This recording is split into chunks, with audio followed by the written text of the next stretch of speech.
Dans cette vidéo, nous allons parler de proportion. Une proportion, c'est quoi? La définition est un peu technique, c'est une relation de correspondance entre une quantité et une référence qui est généralement une quantité totale. Qu'est-ce que ça veut dire? Ça veut dire que je vais compter une quantité par rapport à une autre quantité pour les comparer l'une à l'autre. Et souvent, une proportion, on l'exprime sous forme de fraction. Alors, un exemple pour clarifier les choses, vous connaissez, c'est sûr et certain, dans une classe, il y a 12 filles et 14 garçons. Si je veux connaître la proportion de filles, je vais comparer le nombre de filles au nombre total d'élèves dans la classe. Et donc, on va dire que la proportion de filles, c'est donc 12 sur 26. Voilà pour la définition d'une proportion. Définition suivante, un pourcentage maintenant. C'est une proportion, identique à tout à l'heure, mais avec une quantité totale de 100. Il s'agit donc d'une fraction de dénominateur 100. Par exemple, quand on écrit 45%, c'est la fraction 45 sur 100.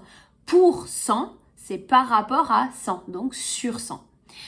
Et ce qu'il va falloir réussir à faire, c'est de transformer une proportion qu'on donne en fraction en un pourcentage.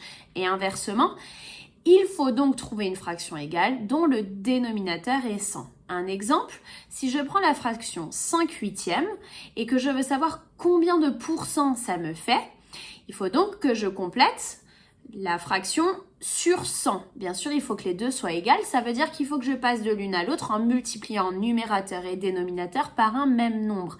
Alors, on a appris en 6e que 8 fois 125, ça fait 1000.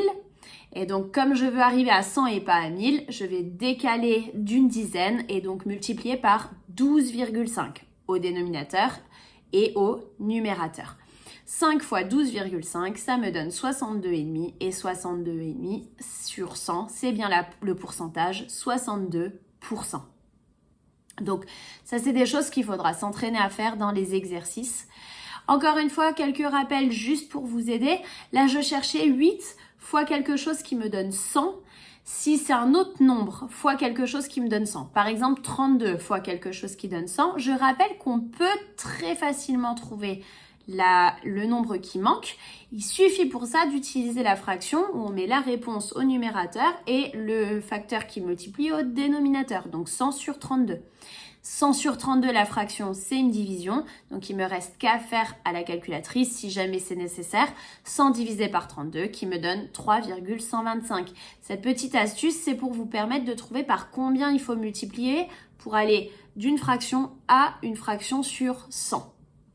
Et un deuxième petit rappel, je vous les remets ici, les multiplications classiques qui donnent 100, 2 fois 50, 4 fois 25, 5 fois 20, 12,5 fois 8 et bien sûr 10 fois 10. N'hésitez pas à les apprendre par cœur, ça sera bien utile dans les exercices.